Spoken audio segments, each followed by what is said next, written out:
If Karm Yoga is defined as the art of using work as a method to becoming one with God, then we shall have to admit the fact that there is something terribly wrong in the way we do things, something terribly wrong in our attitude towards work. Because what we are reaping is stress, anxiety, restlessness, sleeplessness, tumors, and breakdowns. Rather than becoming one with God, most of us are falling apart. Most of us are being torn down by our responsibilities, by our work, by what we do. If you can become one with God just by doing things the right way, then why is it that we have all not become realized beings? Why is it that we have all not got enlightened? There must be some great error in our approach towards action, towards work. From the moment we wake up in the morning to the moment we slide back into our bed, we are all doing something or the other. From something as small as brushing our teeth to something as important as whatever we do for earning a livelihood. It is all action. It is all some kind of doing. And since we spend so many hours on doing something or the other, it would be one of the most intelligent decisions, one of the wisest decisions of an incarnation, to learn how to do something, to learn Karma Yoga, to learn the art of inactive action or passive action, to learn the art of Nishkam Karma. Maybe because we have cultivated a wrong attitude towards work, that work has become a punishment for us rather than being a celebration. It has become a burden for us rather than becoming a path to liberty or a path to fulfillment. Like Bhakti Yoga and Jnana Yoga, Karma Yoga is a complete discipline in itself, which, if practiced seriously, can help you transcend all polarities and can take you beyond duality. And if we are unable to enjoy our work, if we are unable to celebrate our daily routine, it is very obvious that we are unable to apply the discipline to our life, to our actions. Also, it seems that the practice of this discipline is not as easy as it appears to be. Because if it were, we would all have been Karma Yogis, but we are not. So there must be some subtleties in the performing of each and every act that we have failed to take in consideration, or that have missed our attention. The first subtlety, the first secret of Karma Yoga is that an action has to be complete in itself. An action has to be detached from the fruits of that action. For a karm to be nishkam, the desire for the fruit has to be renounced. Nishkam karm means that you do not do this for that. You make an action complete. You make your doing complete by detaching it from the fruits of that action, from the fruits of that doing. So as we offer flowers at the feet of a god or goddess in a temple, similarly, the essence of Karma Yoga means that you offer all your actions at the feet of the existence. An excellent example of Nishkam Karma is what our freedom fighters did for our country.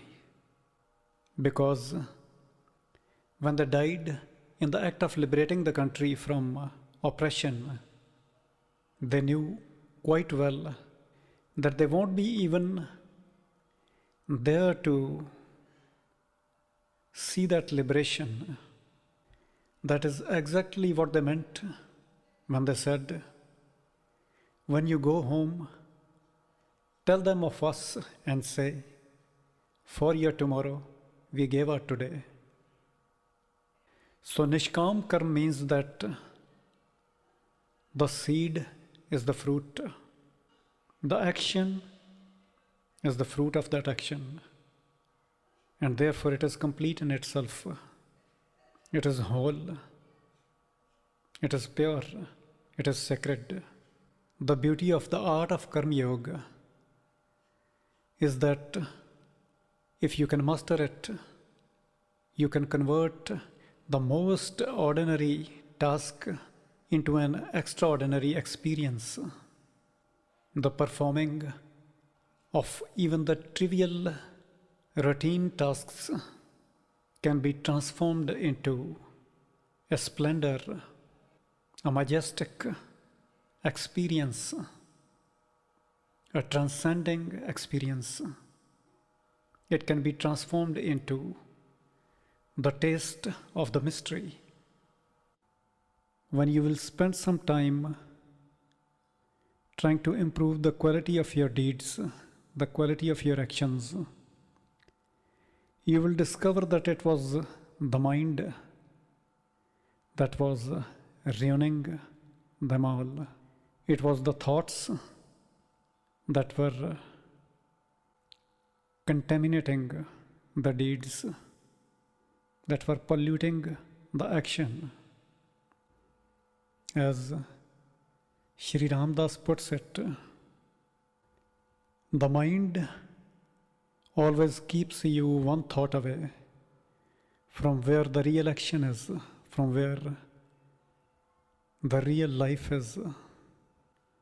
So for an action to be pure, for an action to be sacred, for an action to be complete, only that much of the mind should be brought into it, should be allowed to participate in it as is essential or necessary. The reciting of the name of God can be very helpful in keeping you centered and in providing you with a platform from where you can perform all your deeds. The name of God also helps you remember that whatever you do is an offering to the existence. It is an offering at the feet of the Creator, at the feet of the Almighty, and that you are merely an instrument. The problem with excessive thoughts, the problem with the mind is that it either pushes you towards the past or it pulls you towards the future. It never allows you to be in the present. It doesn't allow you to perform your actions as pure consciousness, as an awareness. It doesn't allow you to perform your deeds as a pure energy, as a pure hand of God. With too much of mind, with too much of thoughts, you're always ahead of things.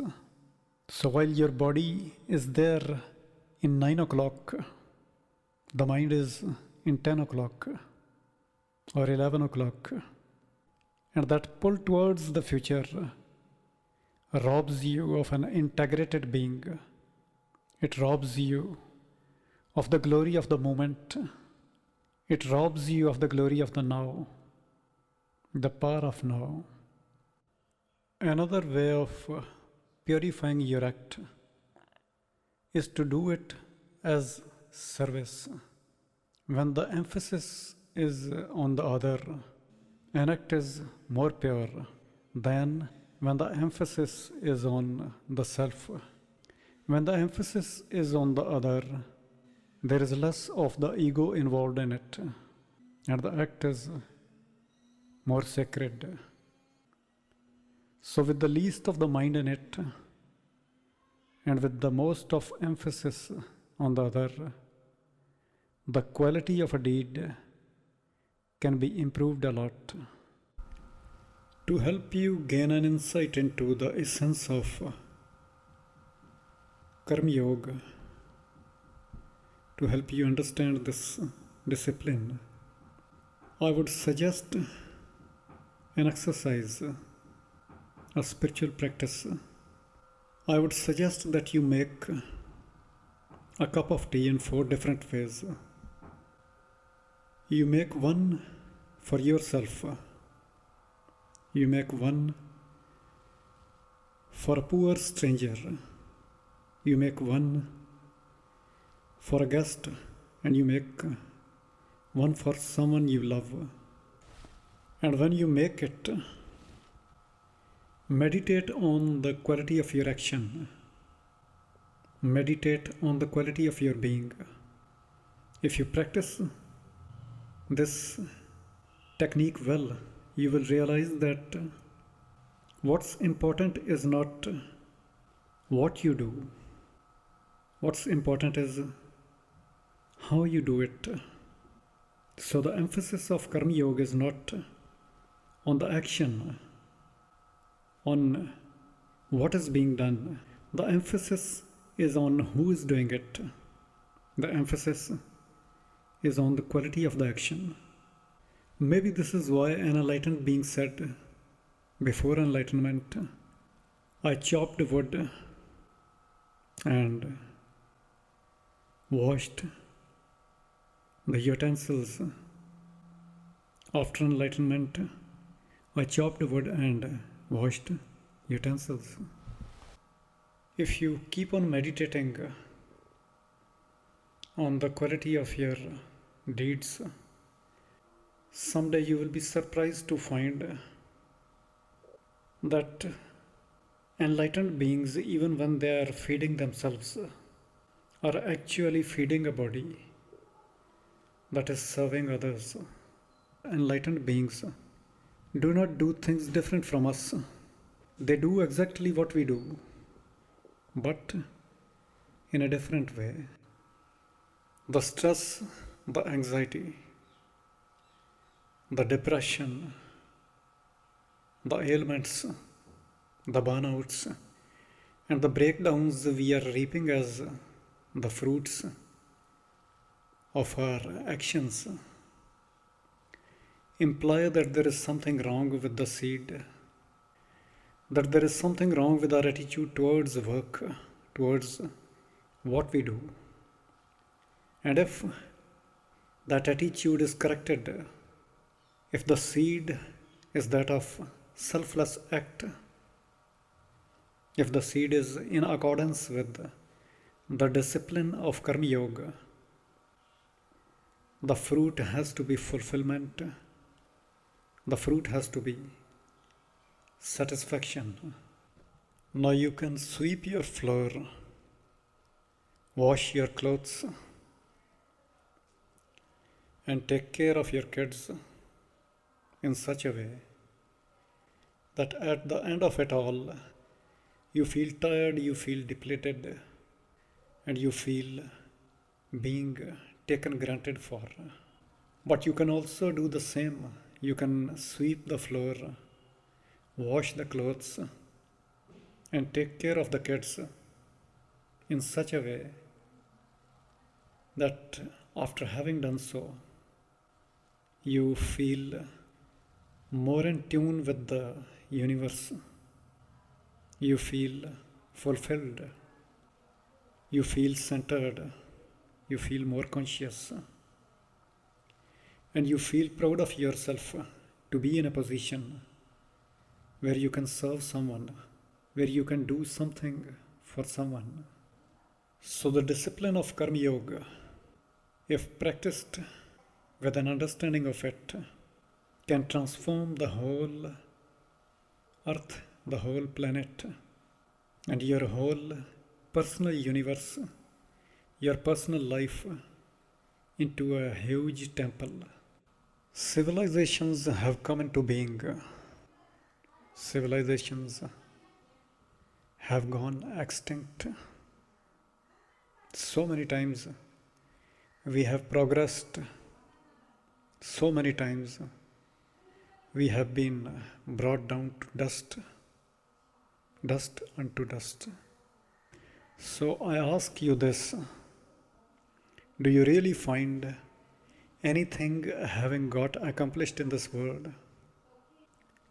And if your answer is no, then why do this for that? Why let our work,